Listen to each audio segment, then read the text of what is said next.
Olá amigos, olá amigas, irmãos e irmãs. Estamos continuando a nossa reflexão sobre o documento Gaudium et Spes e no Gaudium et Spes sobre a reflexão da política nessa preparação para o jubileu de 2025 que tem como tema Peregrinos da Esperança. No vídeo anterior nós falamos um pouquinho sobre a Gaudium et Spes e como que ela entende a dimensão da política e como que ela divide sua reflexão em 4 partes.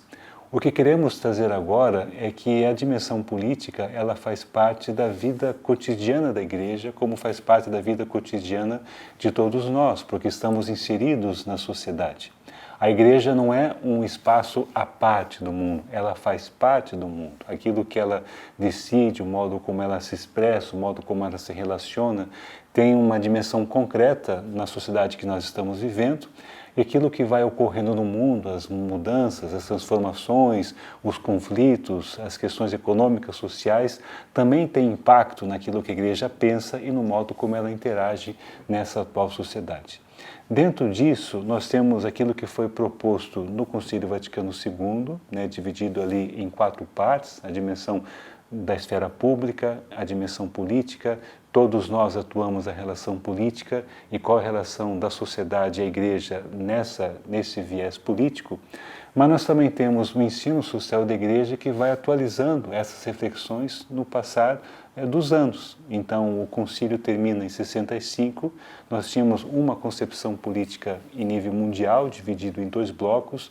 Passados 60 anos, nós não temos mais essa situação política, mas temos outras urgências e, por tristeza, em pleno século XXI, estamos com muitos conflitos na Europa, na África, ainda existem questões muito locais nas Américas, conflitos existenciais, dimensões internas das cidades e dos países que requerem um compromisso da Igreja a partir dos seus cidadãos e cidadãs, a partir daqueles que são católicos e que assumem de que maneira que eles se posicionam, de que maneira que nós atuamos a partir dali.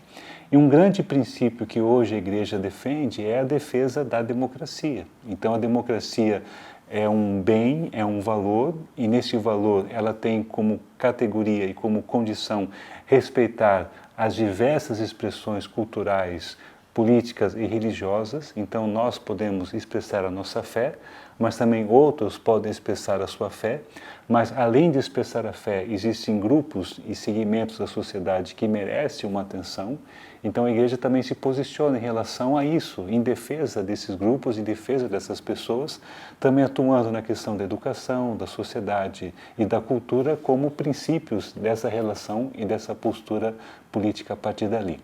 Entra também a questão da laicidade, onde você pode garantir a existência e a prevalência de todas as pessoas e de que maneira que nós nos posicionamos em relação a isso.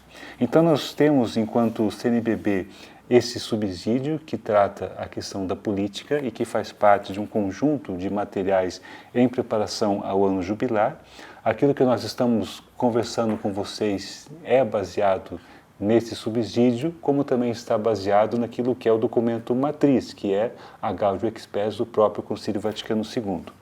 Mas eu gostaria de trazer para vocês aqui agora também uma reflexão mais atual do Magistério Católico, que é a carta encíclica do Papa Francisco, chamada Fratelli Tutti, que foi escrita em 2020, num momento de pandemia, mas que traz questões muito atuais, muito eficazes para nós que estamos hoje inseridos dentro da própria sociedade.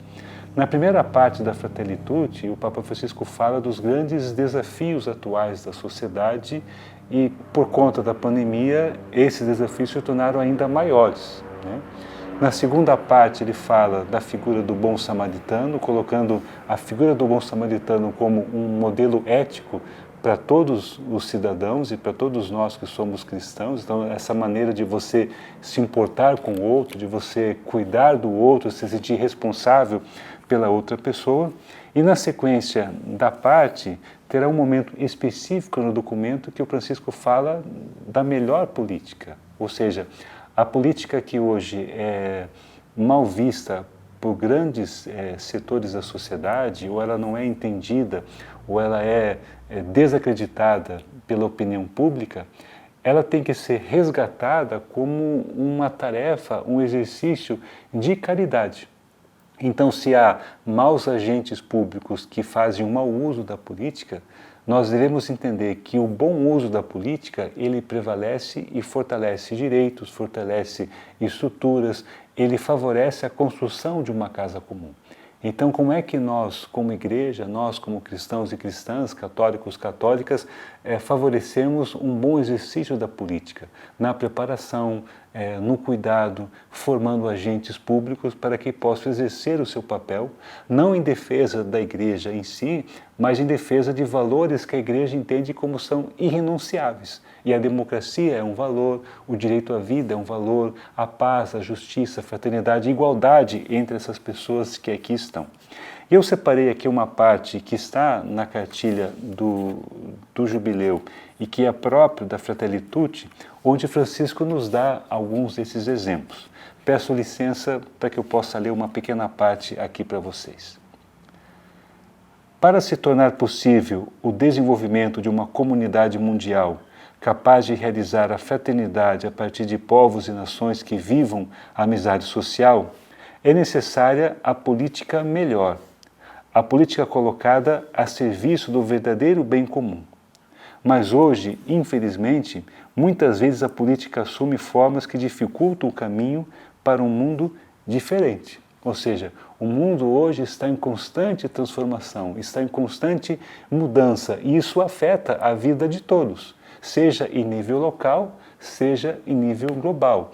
E hoje tudo está interligado, tudo está envolvido, tudo está relacionado.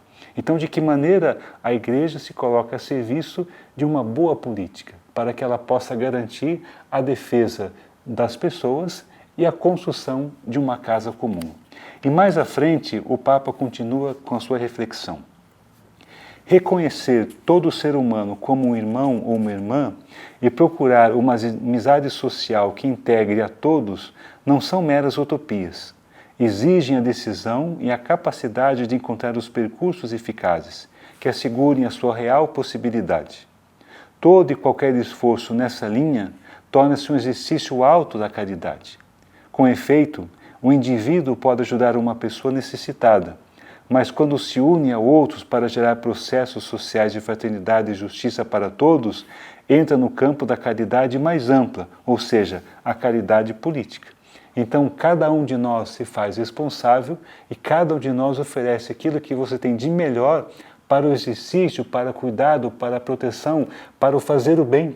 E quando nós fazemos o bem agindo socialmente, esse agir é um agir político, que pode ser uma ação concreta na realidade que estamos atuando, ou até em nível mais oficial, numa política mais organizada, em nível de associações ou em nível partidário. Mas a questão é como que você oferece algo concreto em benefício, em prol da justiça e do bem comum de todos. Aí o Papa continua. Trata-se de avançar para uma ordem social e política cuja alma seja a caridade social. Convido uma vez mais a revalorizar a política, que é uma sublime vocação e é uma das formas mais preciosas de caridade. Por quê? Porque busca o bem comum.